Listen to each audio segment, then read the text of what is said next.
Hello everyone, my name is Jeff, and this is the Chihayafuru episode 19 review. With me, as always, is Coby. Welcome to the show, Coby. Hi, thanks for having me. I'm very excited, because I love Chihayafuru, and it's back for a third season, Jeff! Yes, it's back for third season, and we're back with episode 19. I don't know about you, but the past episodes for me have been a little on the weaker side, and I think this one is a great return to form. So, yeah, I love this episode. What are your thoughts on it?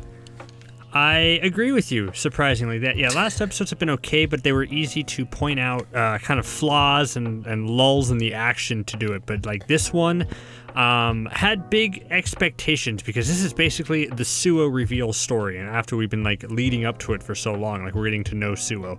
So for them to like meet the expectations and deliver like a really awesome episode is just great. And yeah, I love this episode. This has been my favorite episode in the past few weeks by far. Yeah, I have to agree with you on that as well. And so we've been theorizing as to what's been going on with Suo and the person that he's been talking to on the phone, and I think we ended up pretty much correct for the most part. We speculated that it was a family member of some sort that really wanted to see it, but didn't know how to watch it, and so it wasn't his mom, it was his aunt. But who was pretty much a motherly figure to him throughout his life anyways, because his parents were apparently deadbeats and he got dropped off at this big house with a bunch of cousins and aunts and uncles running around. But anyways, yeah, it's an old lady, doesn't know how to work streaming services. The first time we see her, she's about to break the television, which I thought was a great introduction to her. Yeah. And I like how she has sweets for Suo, even though he's not there. So yeah. that was a nice grandma moment, I guess. But but we go a little bit deeper into Suo's weakness, his eyesight, and so many things are explained. So many things make so much sense now because of this episode. All the weird quirks and things about Suo's character that we've been wondering about for the past season are all revealed in this episode, which I think is awesome. And the payoff, it all makes sense, and it makes thinking about those past moments, it makes those moments more meaningful. It does. It really, it just does it so well, because we theorized for a long time about who it is on the phone, but we really didn't get into the why, and the why is what's important in this situation, because once you see that line, once you hear that line of just whatever you do with your life, just be good at something, I forgot the exact wording of the quote. Make something of yourself.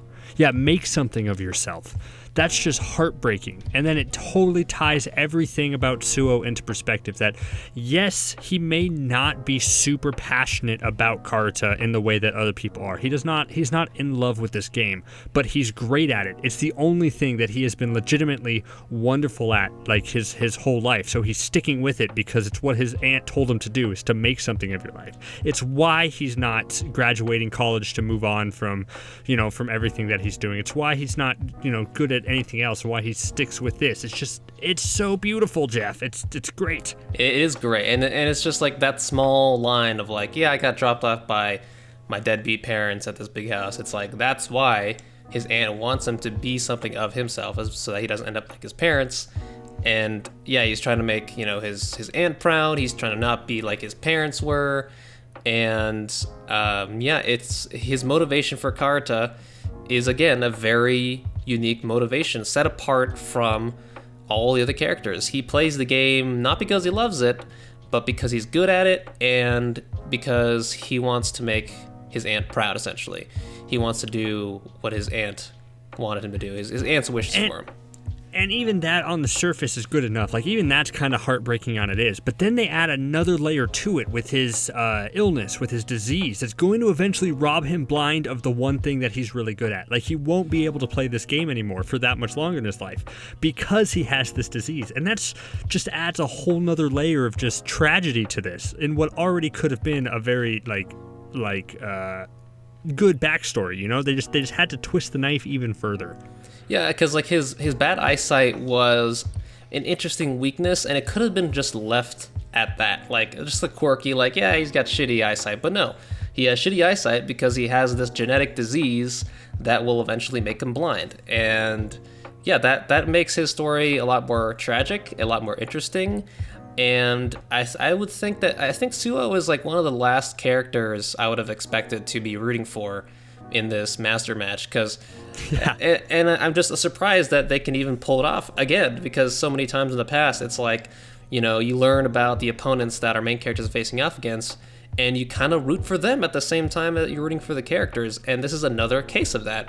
This whole season, Suo has kind of been like a low-key character, and then, you know, suddenly I kind of want him to win too. Like, Harada is, obviously I'm rooting for Harada, but after hearing Suo's story, it's like, man, I kind of want him to claim his final title to make his aunt proud, and, you know, because he's going blind and all that stuff.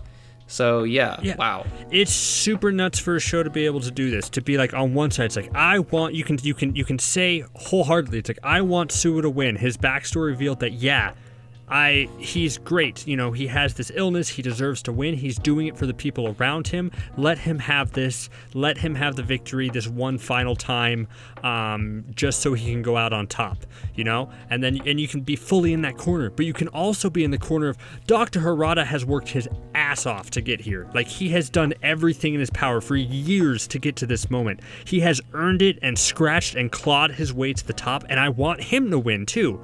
Like, for everything for that. Like, I want both of these people to win. Like, I can't think of another show that's done that in a sports type setting. And it's amazing too, because they made me care about Suo so much in a span of like 10 minutes, or even, it might have been even less than that, but it was a short amount of time. It was in the time frame of one episode, and they managed to squeeze in a bunch of other important character moments from, for example, the Queen and the Chihaya mom, and Harada, of course.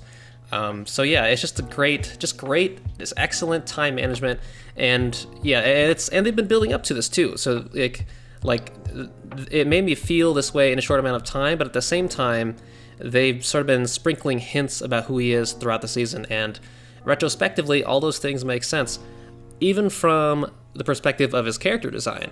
He looks like someone whose eyesight is going out. If you just look at him, like, his eyes are tiny.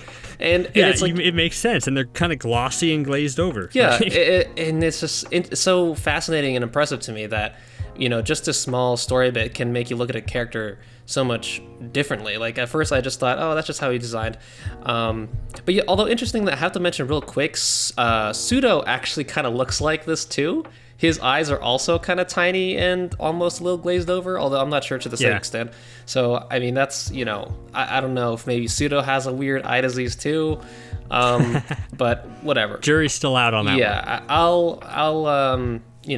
I'll give them that one. I'm not going to hammer on the show too much on that. But, yeah, like prior scenes where he keeps getting hit in the head with a ball. You know, that happens like twice. Yeah. We see a scene where his aunt goes through the same thing, and it's because they have no peripheral vision, and it's like, oh shit, you know, that makes sense. It wasn't just a joke. Yeah, it was a goof, but at the same time, it works in the context of the fact that his eyesight's going bad. It's just like, oh man, it's amazing. The foresight that this show has, and I guess the manga as well, is it's, like I said, very impressive. The show still manages to impress me. Yeah, just because, I mean, just like there are two moments. I can be crying for both characters in this regard. Like when I hear Sudo in his voice, how he says, like, I want to make something of myself. Like, that's why I'm doing this. Like, that's heartbreaking and I care. And then on the other side of things, when Harada's hurting and his buddy throws him the cushion, and in the cushion is all the memories that these two rivals have shared together throughout these years. It's like, that just chokes me up. Like, just talking about that. Like, it's like, oh man, like he got it. It's the brotherhood. They're there. They're enemies, but they're friends at the same time, and it's done in this beautiful way.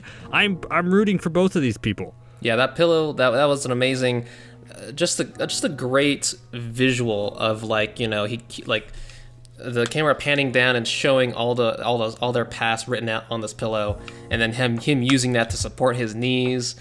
I mean, yeah, it's amazing, and the match itself too. And Harada, like I said, has his own moments of how he's talking about Suo. Like, there's just a great energy between the two when you listen to the internal dialogue that they're having, basically with themselves and essentially with each other, where Harada's like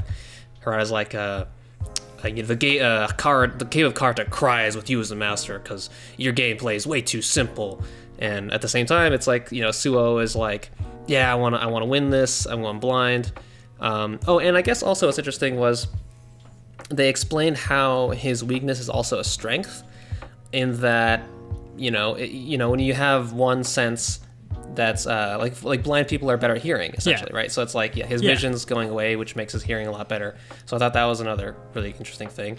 What I love about just the Suo Harada match is just that it has a nice ebb and flow to it. Like, I think usually in sports animes like this or matches like this, you'll have a thing of like the episode before Harada's in the lead, right? And then the next episode, Suo's in the lead. Like and it undercuts what the previous character went through. But that's not the case for this show. Both of these characters are operating at the peak. Like, just because Suo is having his moment doesn't mean he automatically becomes better and he starts winning. And and the cheers like, he took like 4 cards in a row, but there's still like a back and forth between Harada and him, like taking cards. It was like, it's still difficult. Like, just because Suo is probably like ultimately someone like the big master here, he's not like this all-powerful villain. Like, as they mentioned, like, he's getting tired. Like, he is playing to Harada's strength of just like Harada's playing 4 matches in a row, and like the master has never done that before. So it's like it's hurting him. But he's not this all-powerful person. These are 2 humans playing with very visible weaknesses that they're trying to exploit and build off one another, and it's just great to watch. It is, yeah, and that's an excellent point. That's definitely a sports anime cliche, isn't it? Where it's like, you learn about someone's backstory, then they get a power-up, and then it kind of goes back and forth. But, like, yeah, you're right. This time, you learn about Suo's backstory, and he gets a slight power boost, but then Harada kind of smacks him back down, and it's like, you're right. It's just a great balance. The show is able to balance both characters. Because it's logical, because it's not like he just suddenly focused more and got it, but they actually had an in-game reason for it. It's like, as the cards go down, Suo has the advantage because he knows, like, I forgot how they exactly explained it, but like, because he can know the syllables, like, he can eliminate the ones that aren't in play anymore because they're no longer in play, so he's quicker to the draw in order to know what to get. So as the game got closer, it is more in favor of Suo, which is why he was starting to come back. Mm-hmm. But then at the same time, Harada also is able to gain some advantages because he's starting to take advantage of Suo's extremely simple gameplay, which is whenever he sends cards that he's bad at taking, which is giving Harada an edge because he's just taking advantage of the fact that he can take cards that he already knows that Suo can't get. So it's like textbook good writing, but not in a cliche way, like, I guess, like, when you watch a good TV show, and when people talk about good TV shows, and like there's a lot of drama and arcs and stuff like that, it's usually like a back and forth, or like this happens, but then this happens, and then this happens. It's like, yes, this show has that, but it's grounded in the characters and in the context of the game and the rules, and just logically, it all works on a logical level, an emotional level, character level. They're just able to hit all the points on the graph. You know what I'm saying? I hear you.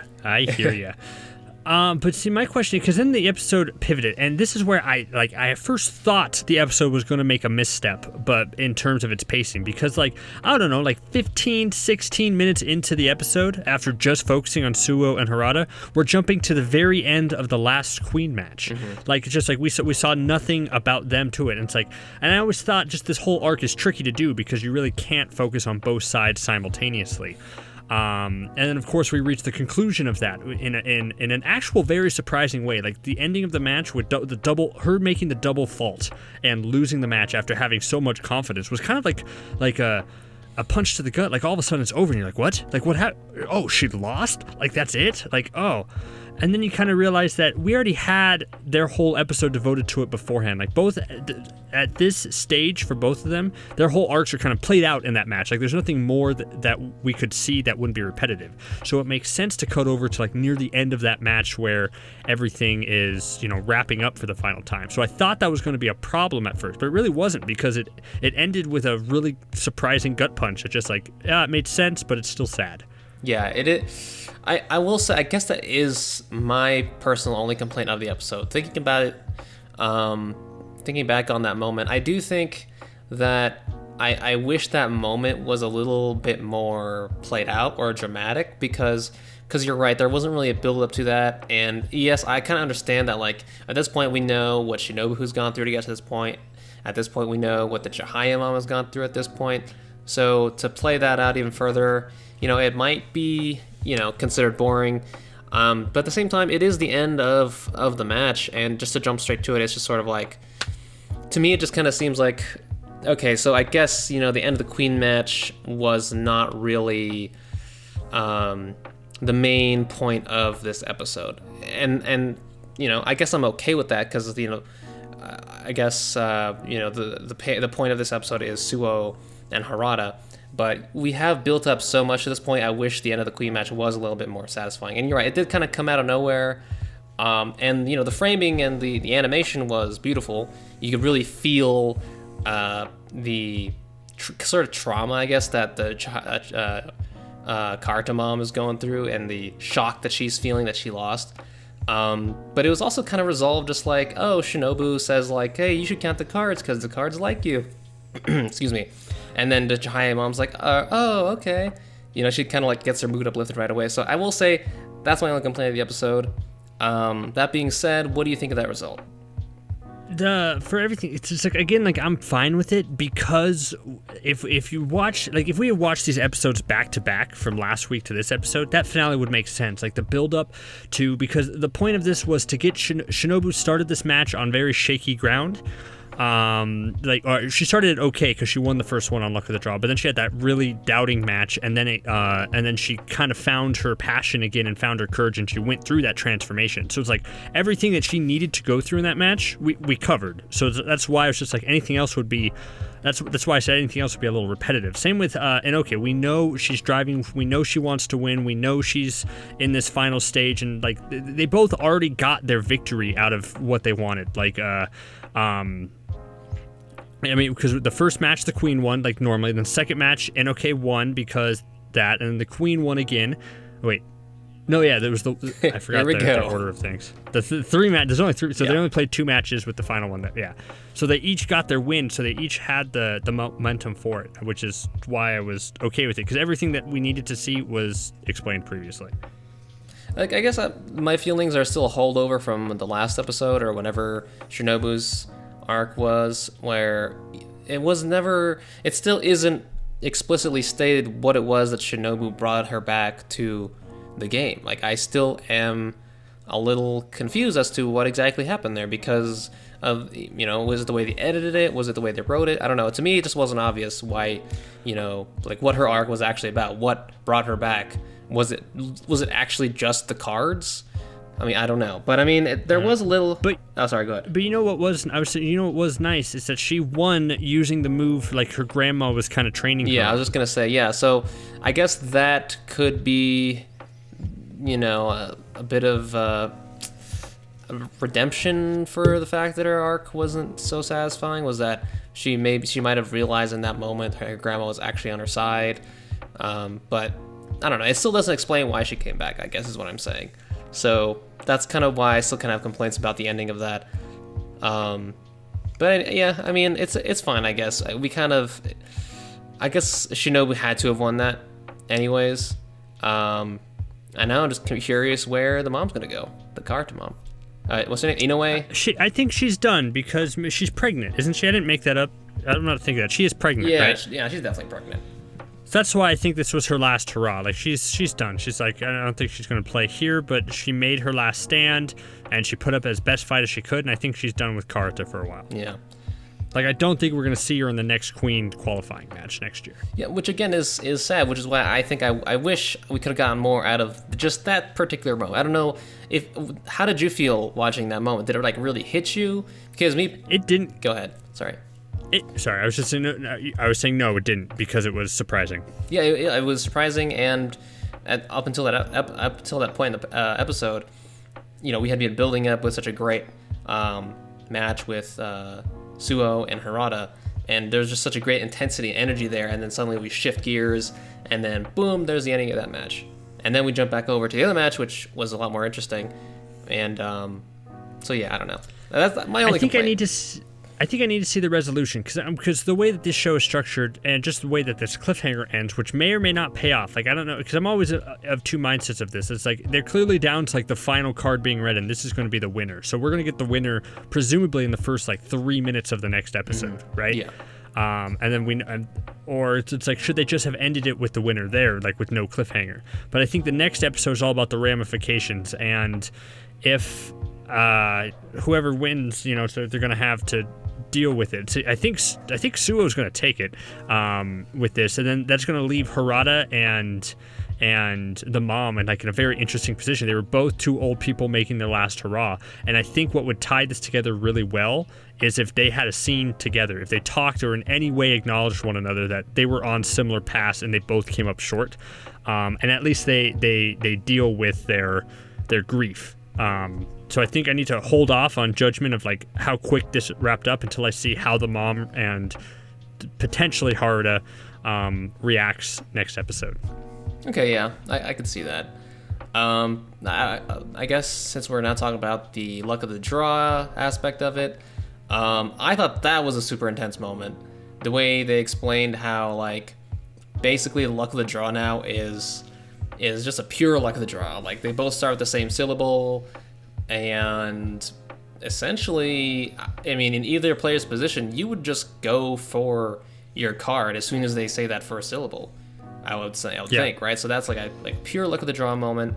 And I also liked how they took advantage of the fact that the show was being streamed, because it looks like Arata is running to the tournament, right? That's what's happening. Yeah, that part was weird to me. It's like at that moment when the queen is about to be announced, that's what makes Arata want to go there before. Like he just can't take it anymore, and now he's going to just forego his sickness and get there. He's got the coronavirus. He's going to spread it. But yeah, that is a little strange. We might see his reasoning why, hopefully in the next episode. But what I was gonna say was I liked how they kind of built in like the connection errors he was having as he was going into the tunnel. They kind of like built that into the tension of what was happening in the master match, where it's sort of like, oh wait, what was that? They say luck. Did they say luck of the draw? And then it just kind of amps up the tension a little bit more, just using the fact that it was being streamed. I thought that was pretty clever, I guess. But anyway, yeah, I guess that's the episode. You want to know what my favorite part of the episode was? It's a very small detail. Yes, please tell me. It is the moment where it's like Suo and Harada go for a card and they defend it, and it's super quick and it's so fast that and it's like right away you see the pop-up of Taichi and Chihaya reacting to it, like, oh, he defended. Mm-hmm. And then about 2 or 3 seconds later, Somir, the two young ones, mm-hmm. and Scuba, mm-hmm. like the one with the brothers and then her, they pop up and say, oh, he defended. Like it's because it's such a nice moment of just knowing that Taichi and Chihaya are both at this level where they can recognize fast moves, but these first years are still catching up. Like they can't process it as fast as the expert players. It's like on a visual perspective, they could have easily have all been like, he defended it, like that's it. But the show took the time to acknowledge that yes, the characters of Taichi and Chihaya would recognize this before those other characters, I thought that was really nice. That is interesting. Do you think that was intentional? Do you think that they did that intentionally, or like were they just like, well, we're just gonna choose these two and then the other two after that because there's not enough space on the screen or something? I think that because the way the scene is structured, it's like it's kind of played for like a laugh and like a little bit, like they're just getting it. So I think it's intentional. Okay, that's interesting. I didn't even notice that part actually. I noticed them reacting to it, but I didn't notice it in that way where they specifically ordered them in the order of who was the most skilled and stuff. So that's cool. There's one small detail that I wanted to share with you, which is I'm pretty sure this is right, but Suo talks about a poem during his flashback, where it's about something about like a letter coming in that will banish all lingering memories of the past or whatever. And he says that poem is about how it's like the anxiety about like either the news being good or bad or something like that. I totally forgot what it was at this point actually, but my main point was that same poem, I believe, pops up earlier in the season, and I I could be completely wrong, but that poem just sounds so familiar to me, and I'm pretty sure that's the poem that Kana's mom was talking about when she got pregnant with her, and she interpreted that poem as being like, it's like a love letter, but it's also about how, this great news comes into your life and it just changes your entire perspective. I don't know if you remember that point in the story. I have no recollection. I have a recollection of I don't remember which poem. I remember the scene of Kana's mom talking about when she got pregnant. But I don't think I ever in a million years would have related to the poems of. See, I couldn't name any of these poems at all. I could be wrong, but like that poem sounded familiar to me. So my point was going to be that I thought it was fascinating that, assuming they are the same poem, that these different people have different interpretations of them. Which is, what poetry can do. You can have different interpretations of them depending on who you are, what point you are in your life. And I just thought that was like super interesting. Just another cool layer as to what karuta could be about, the actual poetry of it and the meaning and stuff. Anyways, yeah, hopefully I'm right, but I don't know. It sounds so. I'm just going to say yes, you are. You are absolutely right. Thanks, man. Thanks. So who do you think is going to win next episode? I think Suo. Everything that we saw with him here, I think he's gonna win. Yeah. What about you? Yeah, I would have to say so too. Because I did think briefly this episode, like if Harada won, Suo did he say he was going to retire after he won, or he was just gonna retire after the match? He was gonna retire after like his 5th title defense. Okay. So, theoretically, if he lost, that wouldn't mean then necessarily that he would retire. Is that right then? Because then he could still potentially keep playing to try and get the master title again. So, I was just entertaining a thought in my mind where in a situation where Harada wins, you could still have the match between you could keep using the character of Suo essentially. Suo could enter the master qualifiers and he could go up against Taichi or go up against Arata and maybe have a newfound passion for the game. I'm not sure, but anyways, I think Suo will win, but I just wanted to share that thought I had as to what could be a possibility, but I'm not sure. Possibly, because even if he does win, I mean, what if, I don't know, it's just because he's going to win on luck of the draw, right? Because if he wins, that's how he has to win now. And maybe that, I don't know, encourages him to keep playing. By what? Because he won not by luck. He won by, because he won not by skill, he won by luck. So he still finds something likable about this. Maybe. Because okay, I like forming ideas like this because that would make sense. Because that would give purpose to Harada's arc. I mean, because if Harada gets to this point and loses, and that's it, then it's just sad, right? Because it's he made it this far, then you have to think oh well, at least he did this for everything there. And stories like this, this is the precursor to the final battle, right? And his sacrifice, his journey has to mean something for the main characters.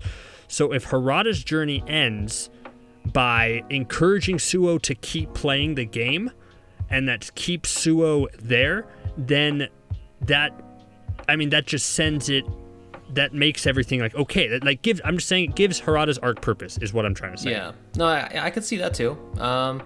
It would be sad, but this show I think is capable of just being sad because the Inoue did lose.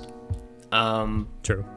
And, I mean, if Harada loses, that doesn't necessarily mean that his arc would have no purpose. If anything, it could still be, a very inspiring story for, especially as younger students, because they saw how much he played his heart out, and especially at his age, and it would inspire them to try even harder to win, not just for themselves, but for Harada, and to have a member of the Shiranami Society be a master, to sort of carrying the torch on for their master. If he loses. Yeah, but sure, but I'm saying, okay, yes, that all fits for Harada's character and he can do everything else, but we also have to think about how smart this show is and what it does. It's like what it's going to mean for what this match is going to do for Suo, like for every thaw. So it's like what is Harada going to be for Suo? I don't know how I'm trying to put this into words. I'm just saying like Harada can inspire Suo in a way that changes him in an important way. And if it keeps Suo involved with this game, then that's a thing that both complete. I guess I misspoke when I said it makes Harada's arc less sad because he needs to do something. But I'm saying it affects Harada in a very certain way, but it also affects Suo in a very certain way. Okay. Does that make any sense, or am I just rambling? I think I know what you're saying. So basically what you're saying is Suo's character is not done yet. The show's not done with Suo yet.